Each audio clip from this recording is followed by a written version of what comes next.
it was surreal to know that I had it because honestly, again, I was blessed. My symptoms were very mild, and by the time I got tested on Monday, I had my symptoms, my worst symptoms with fever and everything were the first 3 days of the week. And then I was getting better by Friday when I got my results. I was almost back to normal. My mom lives up near Dallas. My dad lives in North Carolina. So they were both stressed, especially Mom. They were stressed that they couldn't come down and be a part of it or help. My mom actually works at a medical office, so she sent me down mask and everything else to help out. You know, just that was all she could do. You know, as a mom trying to make sure I'm good.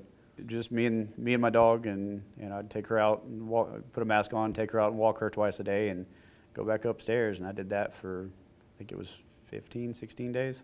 I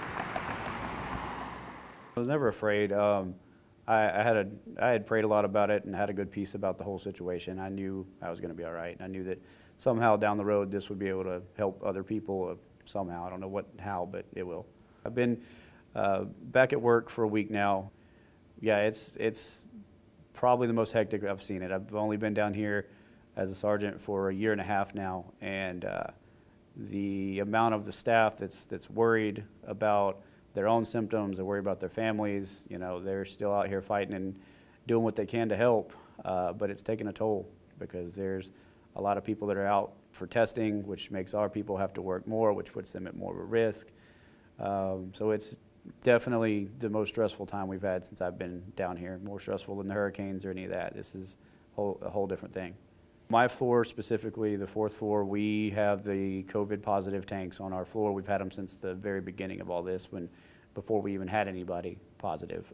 They were started out with a handful of inmates, 2 or 3, and then it just kind of built every day. And it was stressful because, you know, you're trying to encourage your guys to go in there and do their rounds and, you know, do their job like they normally are. But at the same time, they know they're at risk. And so it's hard. The inmates are stressed, rightfully so. I mean, there's a lot going on. Sorry, those key cards you got, those are the ones that we're taking out of here? Yes. They're going down to the medical staff comes up to our quarantine tanks once per shift, so that's 3 times every 24 hours, and does their vitals with their blood pressure and temperature and all that.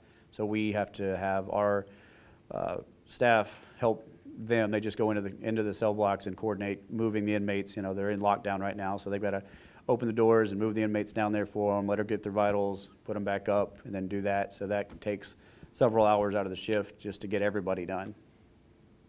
Staffing is the most stressful thing we've got right now because so many of our people down here are out, either actually sick or still waiting for the results. And because of that, it's adding a lot of extra pressure. Everybody's having to work extra. We're short several sergeants, so we're having to work more overtime than normal.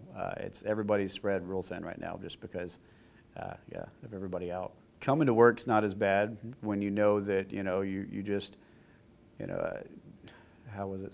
Somebody told me the other day, I said, it's going to be a good day. And they kind of shook their head saying, you know, how can you be so optimistic? And I said, well, I just beat the plague. So I think it's going to be all right.